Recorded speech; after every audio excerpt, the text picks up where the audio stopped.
नमस्ते मित्रांनो, आजपासून आपण महाराष्ट्राचा भूगोल या विषयावरती या ठिकाणी माहिती घेणार आहोत। या विषयाची आगामी कालखंडात जी मेगा भरती होणार आहे ते मेगा भरतीमध्ये आता TCS आणि IBPS ह्या ज्या काही कंपन्या आहेत, ह्या कंपन्या या पुढच्या कालखंडातल्या जागांची भरती करणार आहेत। मग यामध्ये या ठिकाणी आपला जो विषय लागतो महाराष्ट्राचा भूगोल, या महाराष्ट्राच्या भूगोलवरती जे काही प्रश्न आहेत, या मागच्या प्रश्नपत्रिका बघितल्यानंतर लक्षात येत आहे की काही ठराविक प्रकरणांवरती त्यांनी कॉन्सन्ट्रेशन केलेले आहेत। मग आता हे ठराविक प्रकरण कुठले कुठले, त्या प्रकरणाकडे आपल्याला जायचे, त्या प्रकरणातल्या मुद्द्याची चर्चा करायची आणि जे मुद्द्याची चर्चा करायची अशाच मुद्द्याची चर्चा करायची की ज्या मुद्द्याभोवती प्रश्न राहतील। आपले एक एक मार्क्स कव्हर करता येईल आणि कुठल्या तरी एका छोट्या मोठ्या पदावरती आपल्याला जाता येईल बघा। तर यासाठी आपल्याला हे पहिलं समजून घ्यायचं आहे की आपल्याला या ठिकाणी तयारी कशी करायची। मग आता इथून पुढे आपण जात असताना सुरुवातीला महाराष्ट्राचा भूगोल या विषयाची जे काही सिलेबस आहे त्या सिलेबसवरती आपण चर्चा करणार आहोत। तर महाराष्ट्राच्या भूगोलमध्ये या ठिकाणी हे प्रकरण महत्त्वाची, हे सगळे प्रकरण काही महत्त्वाची नाही। यातलं महाराष्ट्राची सामान्य माहिती हे पहिलं प्रकरण आहे, हे सगळं प्रकरण महत्त्वाचं येते। दुसरं प्राकृतिक रचना, फिजिकल स्ट्रक्चर ऑफ महाराष्ट्र, तर हा एक मुद्दा महत्त्वाचा येतोय। नदी प्रणाली, महाराष्ट्रातील नद्या ज्या म्हणतो आपण, या नद्यांवरती प्रश्न या ठिकाणी आहे। राष्ट्रीय उद्याने व अभयारण्ये हा एक महत्त्वाचा मुद्दा आहे। यामध्ये हवामान, मृदा आणि वनस्पती हे जे 3 मुद्दे आहेत, ह्या 3 मुद्द्यांवरती प्रश्नाची संख्या जवळपास नसल्याचं जमा आहे। प्रश्न आले तरी त्या ठिकाणी एवढं काही गांभीर्याने घेण्याची गरज नाही। जे प्रश्न राहू शकतात हे पुढचे पहिले 3 मुद्दे, हा राष्ट्रीय उद्याने व अभयारण्याचा मुद्दा, वाहतूक, खनिज संपदा आणि लोकसंख्या। तर महाराष्ट्राच्या भूगोलची तयारी करत असताना तुम्ही एवढ्याच प्रकरणावर कॉन्सन्ट्रेशन जरी केले तरी महाराष्ट्राच्या भूगोलचे तुम्हाला 80 ते 90% मार्क महाराष्ट्राच्या भूगोलबद्दल जे असतील ते 80 ते 90%, कधी कधी 100% मार्क्स घेता येतील बघा। ठीक आहे, मग आपण हे एवढेच प्रकरण घेणार आहोत।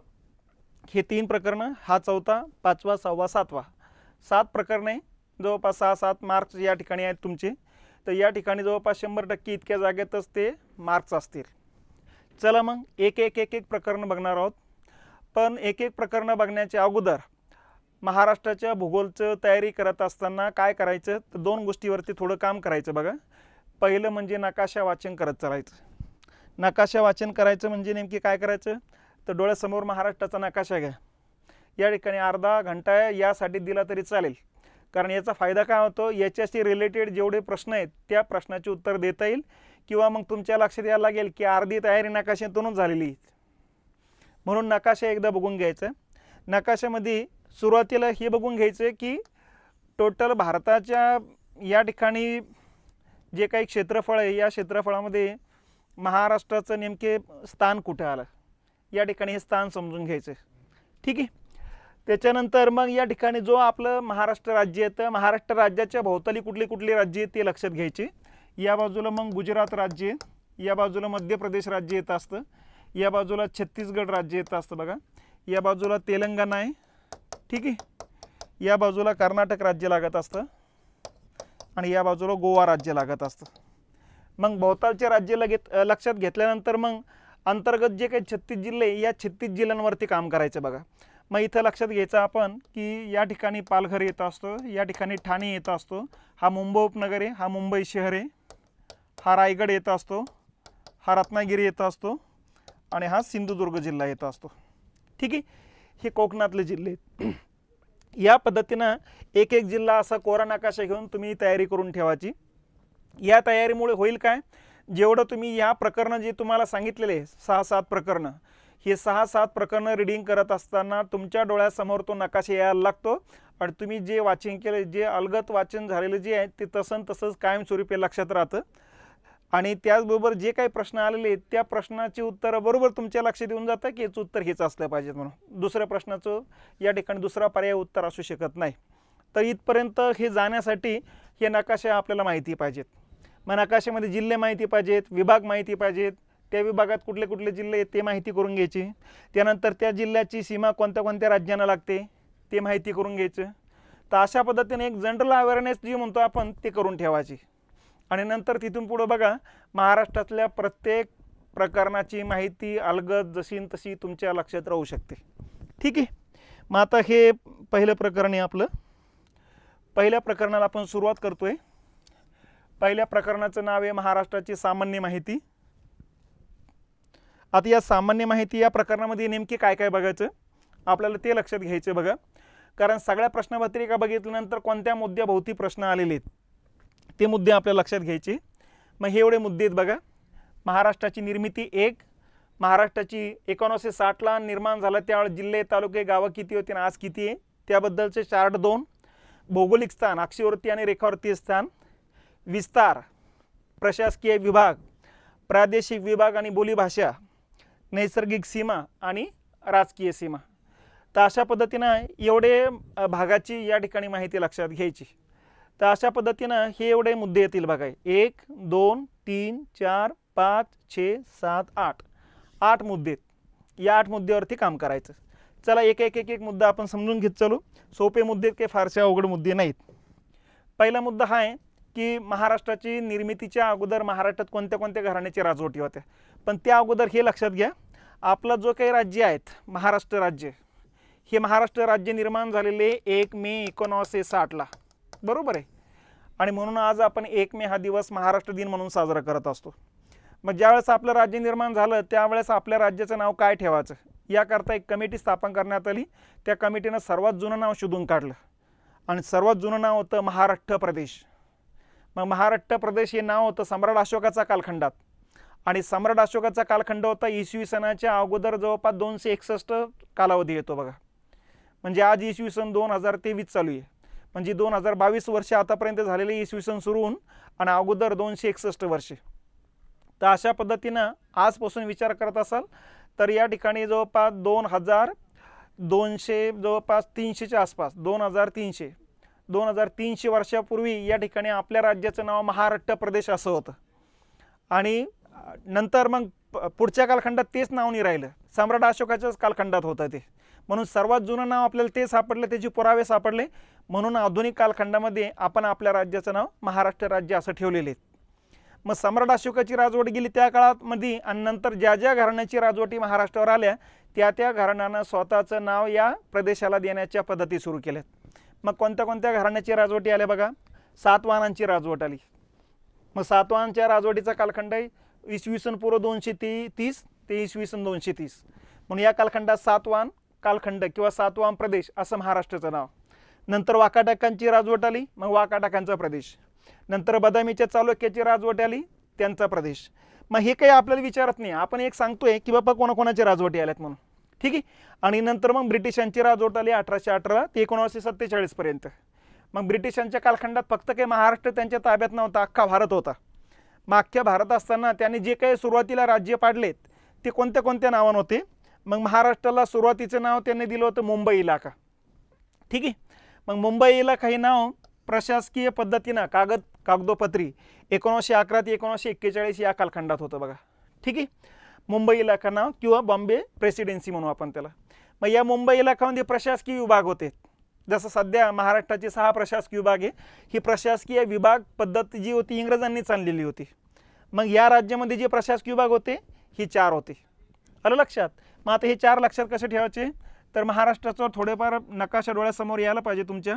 टोटल भारताचा अगोदर नकाशा डोळ्यासमोर घ्या, ठीक आहे। आणि त्याच्यातून मग लक्षात यायला लागेल बघा, हा एवढा प्रदेश म्हणजे या ठिकाणी अगोदरचा मुंबई इलाका होता। मग या मुंबई इलाक्यामध्ये काय झालं होतं बघा, इकडं मराठवाडा जो होतो हैदराबादच्या निजामाकडे होता, विदर्भ जो होता तो मध्य प्रांताकडे होता। म्हणजे सध्याचा पुणे प्रशासकीय विभाग, ठीक आहे, म्हणजे महाराष्ट्र म्हणजे पश्चिम महाराष्ट्र, खानदेश आणि कोकण यांचं मिळून एकच प्रशासकीय विभाग होता पुणे, ठीक आहे। आणि खाली कर्नाटकचा उत्तरेकडचा जो भाग आहे तो बेळगाव प्रशासकीय विभाग म्हणून तयार केला होता। बेळगाव, धारवाड, निपाणी, कारवार, लक्षात या जिल्ह्यांचा मिळून तयार झाला होता तो बेळगाव प्रशासकीय विभाग। त्याच्यानंतर सध्याचा पूर्ण गुजरातचा मिळून एकच प्रशासकीय विभाग तयार केला होता अहमदाबाद। आणि सिंध नावाचं राज्य आता पाकिस्तानमध्ये, त्यांचा एक याच्यामध्ये समावेश होता सिंध। तर हे प्रशासकीय विभाग, प्रत्येक प्रशासकीय विभाग 3-3, 4-4 जिल्हे। तर अशा पद्धतीने ह्या 4 प्रशासकीय विभागाने तयार होणाऱ्या राज्याला नाव ठेवलं होतं मुंबई इलाका, ठीक आहे. मग हे मुंबई इलाका अस्तित्वात होता 1911ला अस्तित्वात आला कागदोपत्री ते 1941 पर्यंत. नंतर 1941ला मग मुंबई इलाक्याचं रूपांतर झालं मुंबई प्रांतामध्ये. म्हणजे बदल काय झाला आणि कशामुळे झाला? पहिला मुद्दा की 1935ला यांच्या दरम्यान 35चा कायदा झाला, भारत सरकारचा कायदा म्हणतो किंवा गव्हर्नमेंट ऑफ इंडिया ॲक्ट म्हणतो आपण याला. ठीक आहे. या कायद्यानुसार या ठिकाणी हा प्रदेश खूप मोठा होतो, हे राज्य खूप मोठं होतं, अशा प्रकारची मागणी जोर पकडली गेली होती. आमचं वेगळं राज्य निर्माण करावं अशा प्रकारे सिंधवासियांनी वेगळी मागणी केली होती. मग 35च्या कायद्यानुसार सिंध वेगळं राज्य निर्माण करण्यात आलं.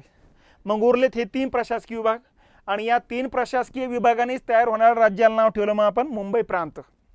मग अशा पद्धतीने मुंबई इलाक्याचं रूपांतर झालं मुंबई प्रांतामध्ये. मग मुंबई प्रांतामध्ये हे बघा बेळगाव जसं तसाचे, पुणे जसं तसाचे, अहमदाबाद जसं तसाचे. आता नवीन निर्माण झाला कोकण. मग पुणे जो प्रशासकीय विभाग होता तो खूप मोठा झाला होता म्हणून त्याचं विभाजन करण्यात आलं पुणे आणि कोकण. म्हणून मग परत 4 प्रशासकीय विभाग झाले. ओरिजिनल 3च होते पण आता पुण्याची तुकडे केली आहेत आणि परत ही 4 तयार करण्यात आले बघा. तर बेळगाव, पुणे, कोकण आणि अहमदाबाद यांचा समावेश कोणत्या प्रशासकीय विभागात होता? मुंबई प्रांतामध्ये.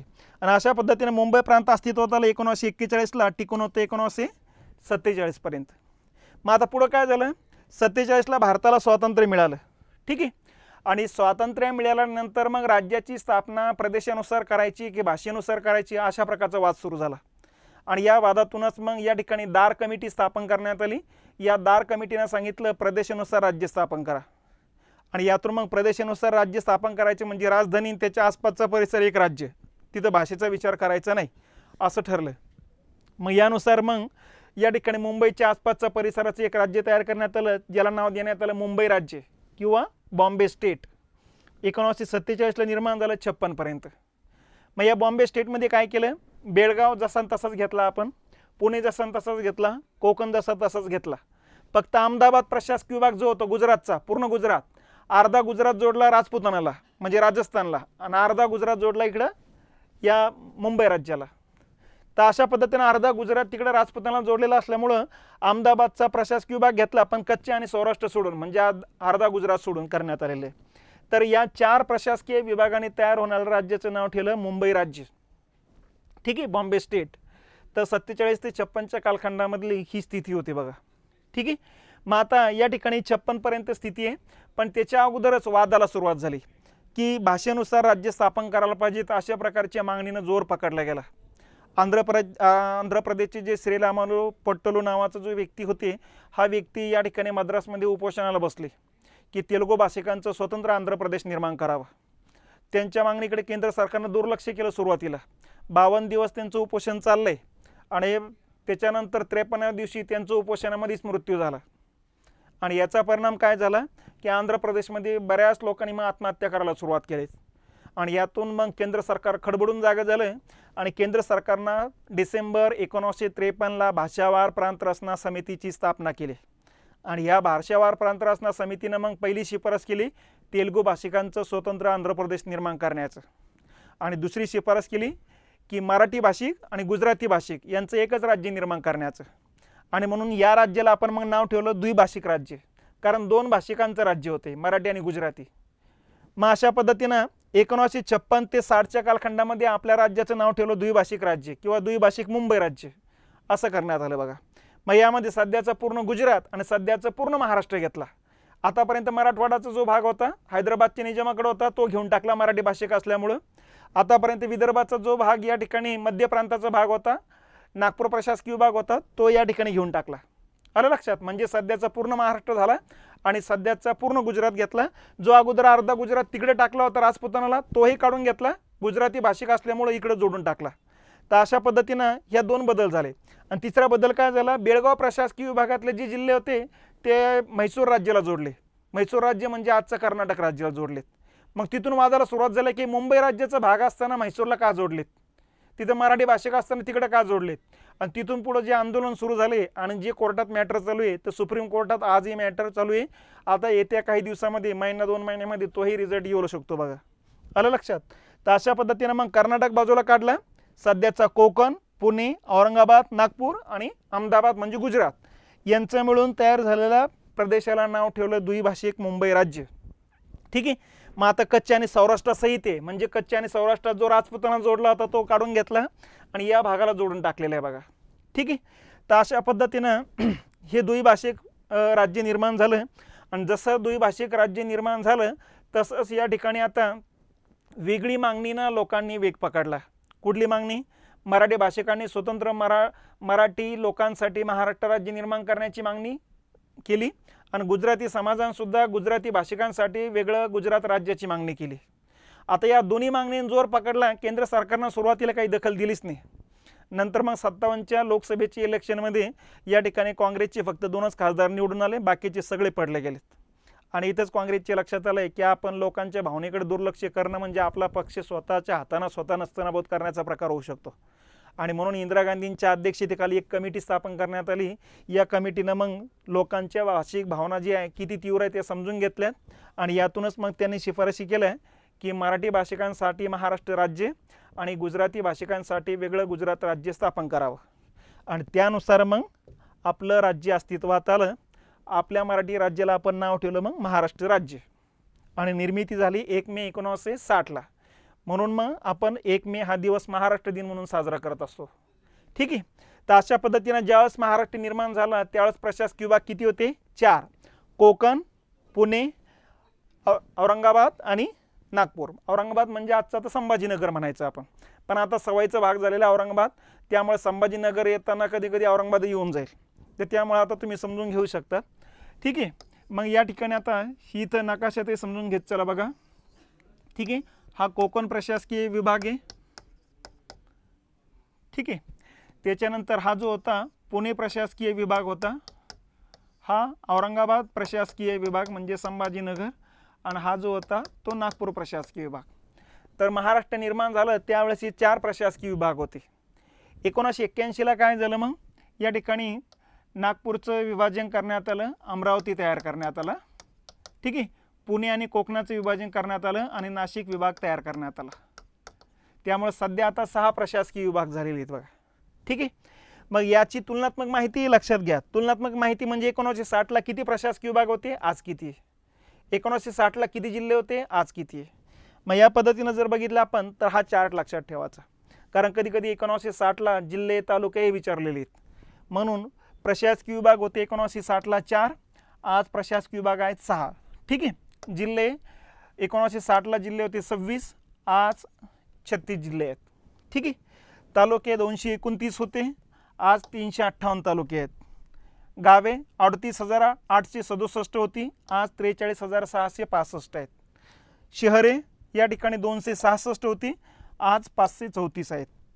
याच्यामध्ये तुम्हाला आणखीन काही करायचं असेल नंबर 6 टाकून मनपा टाकू शकता तुम्ही. इथं मनपा 1960ला फक्त 2 होत्या, आज जवळपास 28. आणि आता जालना नावाची महानगरपालिका तयार होती, त्याची अधिसूचना जारी झालेली.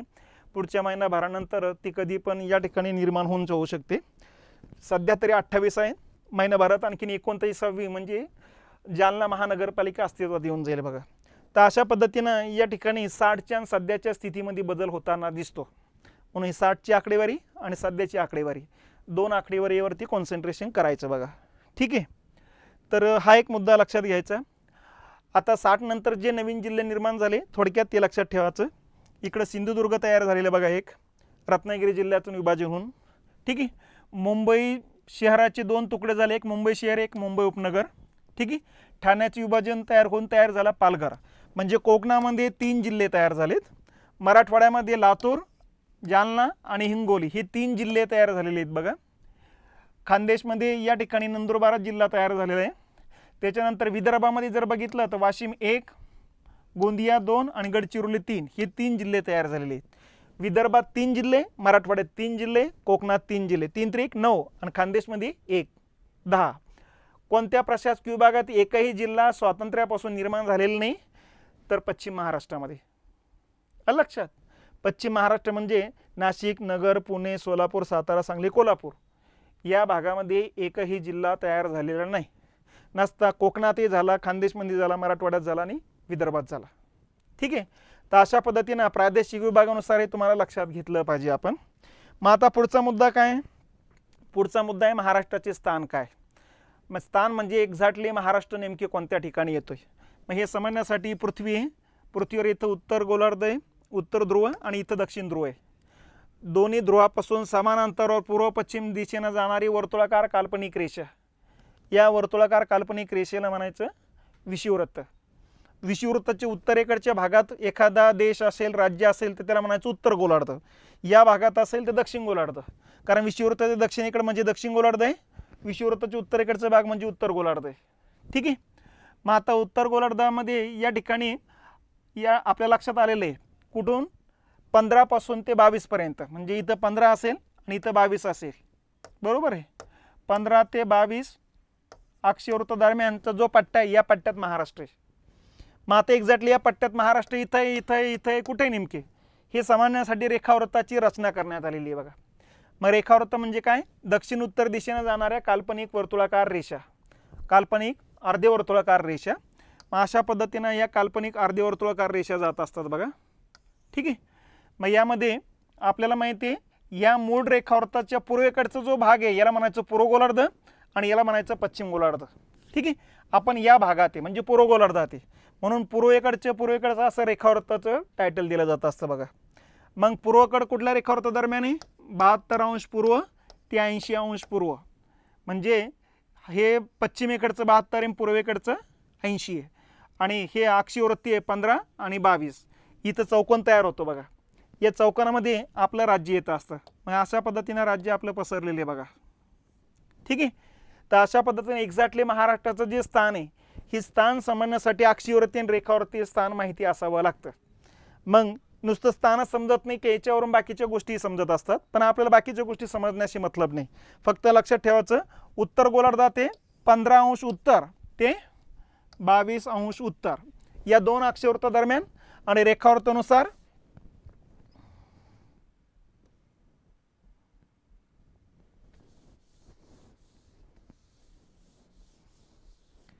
रेखावृत्तानुसार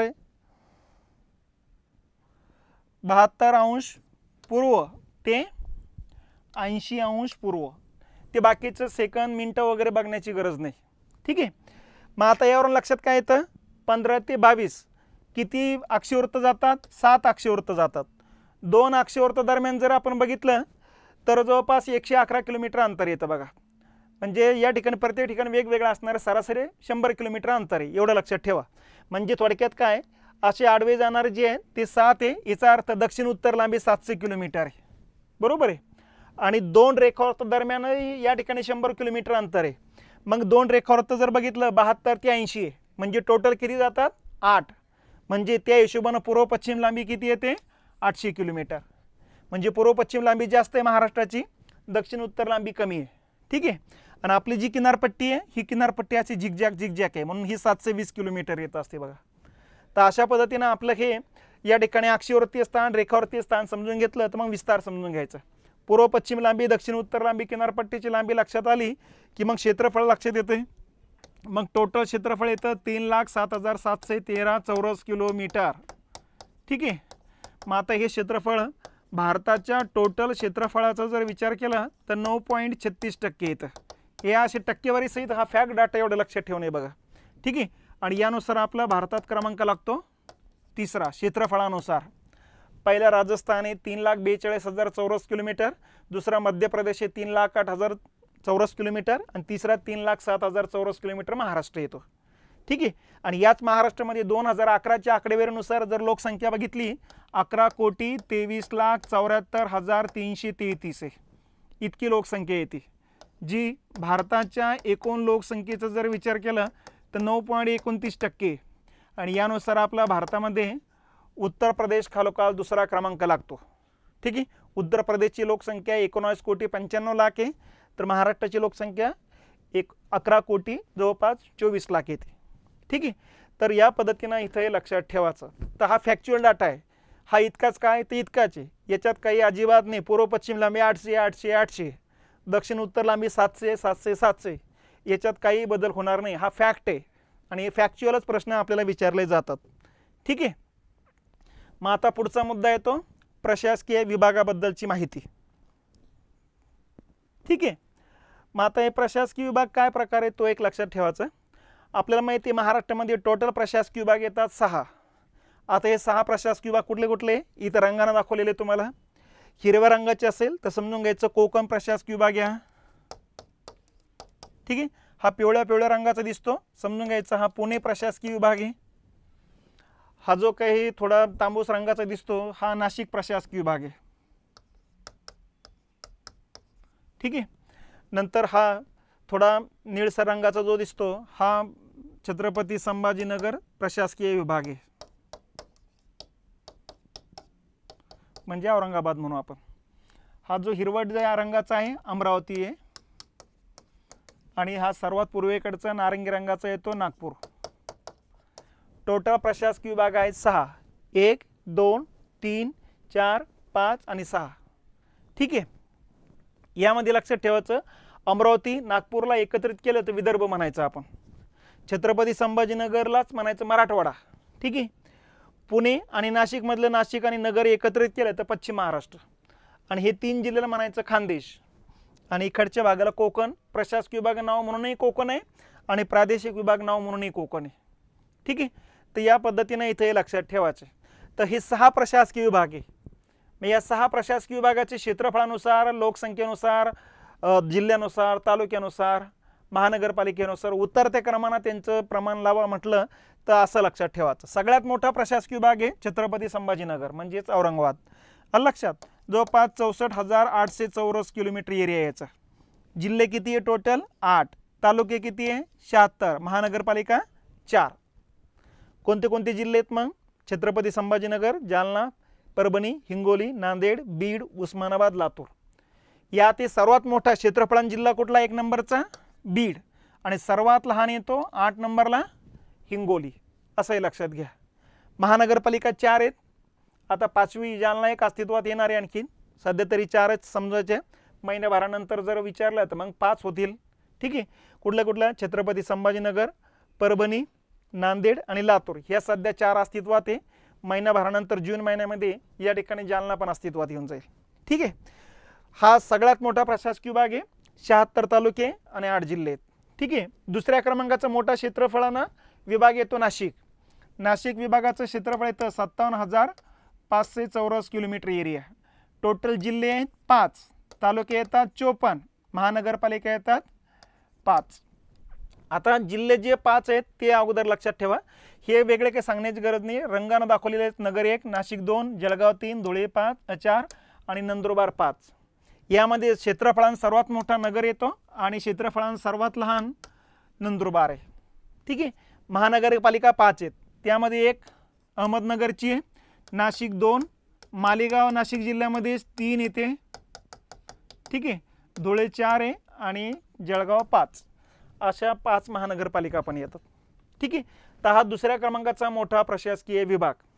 तिसऱ्या क्रमांकाचा येतो असतो पुणे क्षेत्रफळाना. त्याचा एरिया येतो 57,300 चौरस किलोमीटर, म्हणजे याच्यापेक्षा 200 न कमी. ठीक आहे, जिल्हे 5च आहेत, तालुके 58 आता येतं आणि महानगरपालिका 6 आहेत. जिल्हे जे 5 आहेत हे पिवळ्या रंगाचे आहेत. कुठले कुठले? पुणे, सोलापूर, सातारा, सांगली आणि कोल्हापूर. ठीक आहे, आणि इथं जे काही महानगरपालिका आहेत त्या 6 आहेत. आता या 5 जिल्ह्यामध्ये क्षेत्रफळान सर्वात मोठा येतो पुणे आणि सर्वात लहान कोल्हापूर आहे 5व्या नंबरवर क्षेत्रफळानुसार. आणि जे प्रशासकीय विभाग आहे 6, तर 6 आपलं महानगरपालिका 6 आहेत. 6 कुठल्या कुठल्या आहेत? पुणे 1, पुण्याजवळच पिंपरी चिंचवड आहे, ही दुसरी आहे. ठीक आहे, सोलापूर 3, मिरज, सांगली, कुपवाडा 4, त्याच्यानंतर कोल्हापूर 5 आणि कोल्हापूर जिल्ह्यामध्येच या ठिकाणी इचलकरंजी ही 6. तर असे 6 महानगरपालिका या पुणे प्रशासकीय विभागामध्ये येते. त्याच्यानंतर हा पहिला आहे औरंगाबाद म्हणजे संभाजीनगर, नंबर 2 नाशिक, नंबर 3 पुणे.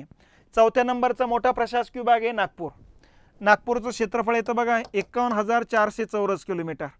इथं टोटल जिल्हे येतात 6, तालुके येतात 64 आणि महानगरपालिका येतात फक्त 2. ठीक आहे, मग आता 6 जिल्हे कुठले कुठले हे बघा.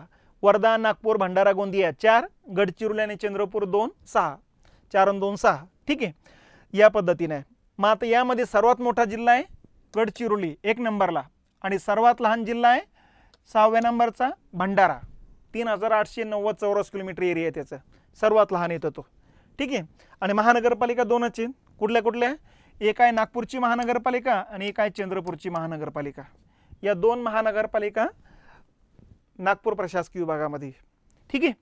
तर हा 4थ्या क्रमांकाचा मोठा प्रशासकीय विभाग. पहिला छत्रपती संभाजीनगर, दुसरा नाशिक, तिसरा पुणे, चौथा नागपूर. 5व्या क्रमांकावर अमरावती. अमरावती विभागाचं क्षेत्रफळ येतं बघा 48,000 चौरस किलोमीटर आहे. ठीक आहे. जिल्हे येतात 5, तालुके येतात 56 आणि इथं महानगरपालिका सुद्धा 2च येतात. ठीक आहे. तर हे 48 नाही, 46च आहे. ठीक आहे. मग आता जे 5 जिल्हे आहेत, हे 5 जिल्हे लक्षात ठेवा. बुलढाणा, अकोला, अमरावती 3, वाशिम आणि यवतमाळ 2, 5. यात सर्वात मोठा जिल्हा जर विचारला तर यवतमाळ आहे आणि सर्वात लहान म्हणजे 5व्या क्रमांकाचं विचारलं तर वाशिम आहे. ठीक आहे. आणि 2 महानगरपालिका आहे, एक अमरावतीची आहे आणि एक अकोल्याची. या 2 महानगरपालिका या ठिकाणी आहेत. तर हा 5व्या क्रमांकाचा मोठा प्रशासकीय विभाग आहे. आणि सर्वात लहान प्रशासकीय विभाग येतो कोकण. 30,728 चौरस किलोमीटर एरिया आहे हा चिंचोळा पट्टा आहे. इथं जिल्हे येतात 7, तालुके येतात 50 आणि महानगरपालिका येतात 9. सर्वात जास्त महानगरपालिका या विभागात आहे. ठीक आहे. जे जिल्हे ते जिल्हे अगोदर लक्षात ठेवा. सिंधुदुर्ग, रत्नागिरी, रायगड 3, ठाणे 4, पालघर 5, मुंबई उपनगर 6, मुंबई शहर 7. यात सर्वात मोठा क्षेत्रफळाचा जिल्हा येतो रत्नागिरी आणि सर्वात लहान येतो मुंबई शहर. 157 चौरस किलोमीटर एरिया फक्त तेवढा. आलं लक्षात? तर हे असे 2 टोकाचे जिल्हे लक्षात ठेवा. आता महानगरपालिका येतात या ठिकाणी 9 पैकी जर विचार केला तर पालघर जिल्ह्यामध्ये एकच महानगरपालिका आहे. मुंबई उपनगर आणि मुंबई शहरामध्ये एकच महानगरपालिका आहे. ठीक आहे. रायगड जिल्ह्यामध्ये एकच महानगरपालिका. ह्या 3 महानगरपालिका 3 जिल्ह्यामध्ये येतात आणि उरलेल्या जेवढ्या महानगरपालिका आहे म्हणजे उरले किती 6 महानगरपालिका ठाणे जिल्ह्यात आहे. 6 आणि या 3 9 असं लक्षात घ्यायचं. मग आता ठाणे जिल्ह्यात ज्या 6 महानगरपालिका आहे इतक्या भागातच त्या कुठल्या कुठल्या? ठाणे 1, मुंबई शहर 2, उल्हासनगर 3, मीरा भाईंदर 4, कल्याण डोंबिवली 5, भिवंडी 6 अशा या 6 महानगरपालिका एकट्या ठाणे जिल्ह्यात आहे. तर महाराष्ट्रातच नाही भारतात सर्वात जास्त महानगरपालिका असलेला जिल्हा कोणता? तर ठाणे जिल्हाचे. म्हणून सर्वात जास्त लोकसंख्येसुद्धा तिकडचीच येणार आहे. तर या पद्धतीनं प्रशासकीय विभागाची माहिती लक्षात ठेवा. जर प्रशासकीय विभागानुसार विचारलं सर्वात मोठा प्रशासकीय विभाग कुठला तर छत्रपती संभाजीनगर क्षेत्रफळानं. सर्वात लहान कुठला? तो कोकण. ठीक आहे. त्याच्यानंतर विचारलं की नागपूर प्रशासकीय विभागातला सर्वात मोठा जिल्हा कुठला तर गडचिरोली. सर्वात लहान कुठला? भंडारा. कोकणातलं विचारलं सर्वात मोठा रत्नागिरी, सर्वात लहान मुंबई शहर. छत्रपती संभाजीनगरमध्ये 1 नंबरला बीड, सर्वात लहान हिंगोली. तर या पद्धतीनं प्रशासकीय विभागाची माहिती घ्यायची. ठीक आहे. त्याच्यानंतर जर बघितलं आपण हे क्षेत्रफळानुसारची आकडेवारी वगैरे दिलेली आहे. आपण हे महानगरपालिका वगैरे त्यांच्याबद्दलची माहिती घेतलेली बघा. ही लक्षात ठेवावं लागेल तुम्हाला. ठीक आहे. त्याच्यानंतर या ठिकाणी प्रादेशिक विभाग. प्रादेशिक विभाग म्हणजे स्वाभाविक विभाग. ठीक आहे. आता स्वाभाविक विभाग म्हणजे नैसर्गिक पद्धतीने तयार झालेले विभाग आहे. आता उदाहरणार्थ जर बघितले सह्याद्रीच्या पलीकडे कोकण आहे, अलीकडे मग पश्चिम महाराष्ट्र आहे. कारण हे दोन्ही भागातल्या लोकांचा एकमेकांसोबत संपर्क कमी आहे. कारण डोंगररांगामध्ये आडव्या येतात म्हणून पलीकडची बोलीभाषा वेगळी बनते, अलीकडची बोलीभाषा वेगळी बनते. पलीकडच्या लोकांचा आहार विहार वेशभूषा केशभूषा वेगळी, अलीकडच्या लोकांची वेगळी होते. तर याच्यामध्ये वेगळेपण निर्माण करणारे जे काही विभाग आहे त्याच्यानुसार काही प्रदेश पाडले. यालाच म्हणायचं स्वाभाविक विभाग, प्रादेशिक विभाग किंवा नैसर्गिक विभाग. आलं लक्षात? मग नैसर्गिक विभागानुसार महाराष्ट्राचे जे आहे 5 भाग पाडले जातात. प्रशासकीय विभागानुसार 6 पण प्रादेशिक विभागानुसार 5 भाग आहे. कुठले कुठले 5 भाग? कोकण. ठीक आहे. त्याच्यानंतर हा पश्चिम महाराष्ट्र आहे हा एरिया. त्याच्यानंतर हा जो एरिया आहे याला म्हणायचं मराठवाडा. या 3 जिल्ह्याला म्हणायचं खानदेश आणि अमरावती आणि नागपूर प्रशासकीय विभागाला म्हणायचं विदर्भ. ठीक आहे. तर अशा पद्धतीने हे 5 प्रशासकीय आपलं प्रादेशिक विभाग आहे. यापैकी महाराष्ट्राचं जेवढं क्षेत्रफळ आहे त्यातलं 32% एरिया विदर्भाने व्यापला गेलेला आहे. ठीक आहे. मराठवाड्यानं 21% भाग व्यापला गेलेला आहे. पश्चिम महाराष्ट्रानं 29% भाग व्यापला गेलेला आहे. कोकणानं 10% भाग व्यापला गेलेला आहे आणि 8% भाग हा खानदेशनं व्यापला गेलेला आहे. हे बघा विदर्भ 32%, खानदेश 8, 32 आणि 8 40, कोकण 10%, 50% झाले. आणि पश्चिम महाराष्ट्र आणि मराठवाडा 50%, हे 29 आणि हे 21, 50%, हे 50 आणि ते 50, 100%. ठीक आहे. आता दुसरा मुद्दा आहे, कोकणामध्ये जिल्हे किती? 7. पश्चिम महाराष्ट्रात 7. कुठले कुठले? हे बघा, नाशिक, नगर, पुणे, सातारा, सोलापूर, सांगली, कोल्हापूर. ठीक आहे. मराठवाड्यात छत्रपती संभाजीनगरमध्ये प्रशासकीय विभागात जेवढे जिल्हे तेवढेच मराठवाड्यामध्ये 8 जिल्हे.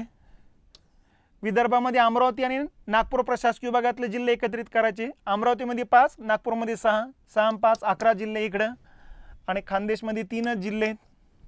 कोणते कोणते जिल्हे कोणत्या कोणत्या प्रादेशिक विभागात आहे तेवढं लक्षात घ्यायचे. आता या प्रादेशिक विभागामध्ये आपली सगळ्यांची भाषा एकच आहे, मराठी, पण बोलीभाषा वेगवेगळ्या आहे. बोलीभाषेमध्ये थोडक्यात काय, त्याच्या राज्याच्या आसपासच्या राज्यातल्या शब्दांचा जास्तीत जास्त भरणा त्या ठिकाणी केला जातो. बघा, जसं मराठवाडा अगोदर हैदराबादच्या निजामाचा भाग होता. हैदराबादची जी काही भाषा होती ती उर्दू होती, म्हणून मराठीमध्ये उर्दू शब्दांचा वापर जास्त होतो. मग यातून तयार झाली आपली मराठी भाषा, म्हणजे मराठवाडी म्हणतो आपण मग. ठीक आहे. त्याच्यानंतर इकडं विदर्भामध्ये इकडं जर बघितलं, ह्या 4 जिल्हे भंडारा, गोंदिया, गडचिरोली, चंद्रपूर, याला झाडीचा पट्टा म्हणतो. उर्वरित भागाला वराड म्हणतात. मग वराडची बोलीभाषा वराडी आहे. ठीक आहे. आणि इकडे झाडीच्या प्रदेशातले बोलीभाषा झाडी बोली आहे. या झाडी बोलीमध्ये हिंदी भाषिकांचा शब्दांचा जोर जास्त होऊन जातो. बघा, आणि काही रिपीट मुळाक्षर शब्द त्या ठिकाणी वापरले जात नाही. जसं आपण हे स पण वापरतो, हे श पण वापरतो, आणि हे षटकोनाचा श पण वापरतो. हे लोक हे श आणि हे स वापरत नाही, फक्त स वापरतात. तर लगेच लक्षात आलं पाहिजे, अरे ही झाडी बोली भाषा आहे म्हणून. ठीक आहे. त्याच्यानंतर इथं सह्याद्रीच्या पूर्व उतारावरती या पट्ट्यामध्ये जी बोली भाषा आहे त्याला म्हणायचं मावळी, कारण मावळ पट्टा आहे. ठीक आहे. आणि कोकणातली जी काही बोली भाषा आहे ती मालवणी किंवा वाडवळी किंवा आगरी या बोली भाषा आहेत इकडच्या. तर याच्यानुसार हे लक्षात ठेवायचं. खानदेशमध्ये आहे राणी. तर या पद्धतीने हे प्रादेशिक विभाग, त्यातले जिल्हे कुठले कुठले, बोली भाषेवर विचारण्याची शक्यता तशी कमी, पण तरी थोडक्यात लक्षात ठेवावे. तर हा एक मुद्दा इथं लक्षात घेण्यासारखा आहे. ठीक आहे. हे त्याचं क्षेत्रफळ वगैरे माहिती टाकलेली इथं आपण. आता पुढचा मुद्दा येतो राजकीय सीमा, म्हणजे थोडक्यात महाराष्ट्राच्या भोवताली कुठली कुठली राज्ये. ठीक आहे. हे बघा, महाराष्ट्र आहे. महाराष्ट्राची ही दिशा जी आहे वायव्य दिशा आहे ती बघा. वायव्येला दादर नगर हवेली आणि गुजरात. दादर नगर हवेली केंद्रशासित प्रदेश आहे, गुजरात राज्य येतं असतं. तर गुजरात, आता दादर नगर हवेली इतक्या जागेत या, हे काय वेगळं काही सांगण्याची गरज नाही. आणि गुजरात इथून जे सुरुवात होतं इथपर्यंत, इथून इकडं मध्य प्रदेश सुरुवात होतं बघा. मग मध्य प्रदेश इथपर्यंत आहे. याच्या पूर्वेकडे इकडं जर बघितलं छत्तीसगड आहे. ही दिशा येते पूर्व, ही दिशा येते उत्तर, ही दिशा येते आग्नेय. आग्नेयला मग तेलंगणा आहे, आणि ही बाजू येते दक्षिण. दक्षिणेला कर्नाटक पण आहे आणि दक्षिणेला गोवा पण येतो असतो. मग अगोदर दिशा लक्षात घ्यायची, त्या दिशेला कुठली कुठली राज्य ते लक्षात ठेवा. नंतर लक्षात ठेवायचं की आता एक एक राज्य त्यांना कोणत्या कोणत्या जिल्ह्यांच्या सीमा लागतात. दादर नगर हवेली फक्त पालघर जिल्ह्याची सीमा आहे, आणि गुजरातला पालघर, नाशिक, धुळे आणि नंदुरबार 4 जिल्ह्याची सीमा आहे. ठीक आहे. मध्य प्रदेश उत्तरेला आहे. मग मध्य प्रदेशला नंदुरबार, धुळे, जळगाव, बुलढाणा, अमरावती, नागपूर, भंडारा, गोंदिया. म्हणजे या ठिकाणी अमरावती विभागातले हे, नागपूर विभागातले 3, अमरावती विभागातले 2, 5, म्हणजे विदर्भातले टोटल 5 जिल्हे, आणि खानदेशमधले 3, हे 3 जिल्हे. 5 आणि 3 8 जिल्ह्यांच्या सीमा आहे. म्हणजे मध्य प्रदेशला 8 जिल्ह्यांच्या सीमा लागतात, गुजरातला 4 जिल्ह्यांच्या सीमा लागतात, दादर नगर हवेलीला 1 जिल्ह्यांची सीमा लागते. ठीक आहे. आणि नंतर पूर्वेला येतं छत्तीसगड. छत्तीसगडला 2 जिल्ह्यांची सीमा आहे, गोंदिया आणि गडचिरोली. मग इथं 2 जिल्हे लक्षात ठेवायचे. तेलंगणाला 4 जिल्ह्यात सीमा आहे, गडचिरोली, चंद्रपूर, यवतमाळ, नांदेड. मग इथं लिहायचं 4 जिल्ह्यांच्या सीमा आहे म्हणून. दक्षिणेकडे कर्नाटक आणि गोवा आहे. कर्नाटकला 7 जिल्ह्यांची सीमा आहे, नांदेड 1, लातूर 2, उस्मानाबाद 3, सोलापूर 4, सांगली 5 आणि कोल्हापूर 6, आणि इकडे सिंधुदुर्गाची थोडी सीमा लागते बघा. तर टोटल 7 जिल्ह्याच्या सीमा आहे. आणि गोव्याला फक्त महाराष्ट्रातल्या सिंधुदुर्ग जिल्ह्याची सीमा आहे, 1 जिल्ह्याची सीमा लागते. ठीक आहे. तर अशा पद्धतीनं या ठिकाणी महाराष्ट्राच्या भोवताली असलेले राज्ये, कोणत्या कोणत्या दिशेला कोणते कोणते राज्य आहेत, त्या राज्याला महाराष्ट्रातल्या कोणत्या जिल्ह्यांच्या सीमा लागतात असं लक्षात घ्यायचं. तर याला म्हणायचं राजकीय सीमा. ठीक आहे. मग यावरून तुम्हाला एक जनरल आयडिया आली असेल की बाबा हे नकाशा बघल्याशिवाय या ठिकाणी या प्रकारच्या मुद्द्यावरती जे काही प्रश्न आलेत त्या प्रश्नाचं उत्तर देता येणार नाही। मग अशा पद्धतीने आराखडा तयार करायचे बघा। हे बघा दिशा, या दिशेला असलेले 2 राजकीय प्रदेश दादर नगर हवेली गुजरात, या प्रदेशाला कोणत्या कोणत्या प्रशासकीय विभागात सीमा लागलेत, या प्रशासकीय विभागाचे नाव आहेत। त्या प्रशासकीय विभागातले कुठल्या कुठल्या जिल्ह्यांच्या सीमा लागतात तेही लक्षात ठेवा। कधी प्रशासकीय सीमा विचारतील, कधी जिल्ह्यांच्या सीमा विचारतील, कधी किती जिल्ह्यांच्या सीमा लागतात असं विचारू शकतात। तर या पद्धतीने हे फॉर्मॅट लक्षात ठेवायचं आपला, ठीक आहे। आणि शेवटचा मुद्दा येतो या प्रकरणातला नैसर्गिक सीमा, म्हणजे निसर्गतः या ठिकाणी सीमावर्ती भागामध्ये कोणते कोणते प्रदेश आहेत। जसं आता ही दिशा तुमच्या लक्षात आलेलीची, ही पश्चिम बाजू आहे महाराष्ट्राची, पश्चिमेला अरबी सागर आहे, ठीक आहे। ही बाजू वायव्य, वायव्येला दमणगंगा नदी इथं जिथं महाराष्ट्र आणि गुजरातची सीमा तयार करते, आणि इथं सातपुडा डोंगररांग आहे। या सातपुडा डोंगररांगेला नंदुरबार जिल्ह्यामध्ये म्हणायचं तोरणमाळ। तर हा वायव्येकडचा नैसर्गिक सीमा आहे, ही पण वायव्येकडचाच नैसर्गिक सीमा आहे। दमणगंगा नदी पालघर जिल्ह्यातून वाहत असते, ठीक आहे। तर तोरणमाळ डोंगर नंदुरबार जिल्ह्यात आहे। या सातपुडा डोंगररांगा पुढे अमरावती जिल्ह्यातून जातात। अमरावती जिल्ह्यामध्ये यांना म्हणायचं गाविलगड, ठीक आहे। म्हणजे हा उत्तरेकडचा नैसर्गिक प्रदेश आहे, कुठल्या जिल्ह्यात आहे, अमरावती।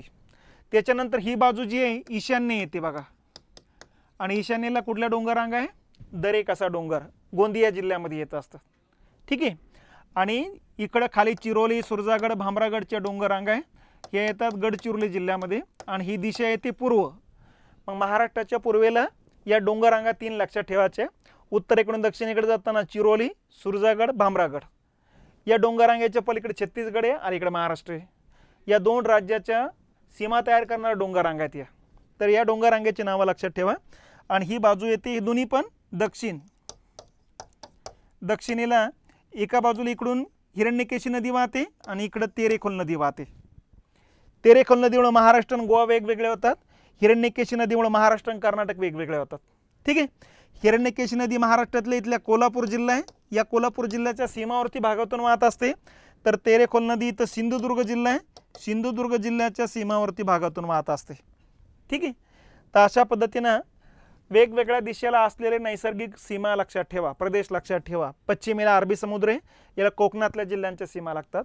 वायव्येला दमणगंगा नदी पालघर जिल्ह्यातून वाहत असते। वायव्येलाच या ठिकाणी तोरणमाळ डोंगर आहे नंदुरबार जिल्ह्यामध्ये। उत्तरेला गाविलगडच्या टेकड्या आहे अमरावती जिल्ह्यामध्ये। ईशान्येला दरेकसा डोंगर आहे गोंदिया जिल्ह्यामध्ये। पूर्वेला चिरोली, सुरजागड, भामरागडच्या डोंगररांगा आहे, पूर्व दिशेला येतात। आणि दक्षिण दिशेला हिरण्यकेशी नदी आणि तेरेखोल नदी आहे। तर अशा सीमावर्ती भागामध्ये असलेले नैसर्गिक प्रदेश जे आहे, हे प्रदेश जिल्ह्यानुसार लक्षात ठेवा, मग बाकीच्या गोष्टी सोप्या जातील बघा। तर अशा पद्धतीनं हे पहिलं प्रकरण येतं। मग या पहिल्या प्रकरण झालं की त्यानंतर तुम्ही या ठिकाणी जे काही TCSला प्रश्न आले ते प्रश्न एकदा बघा। आपले 100% मार्क्स याच्यावरती येतात की नाही ते बघा।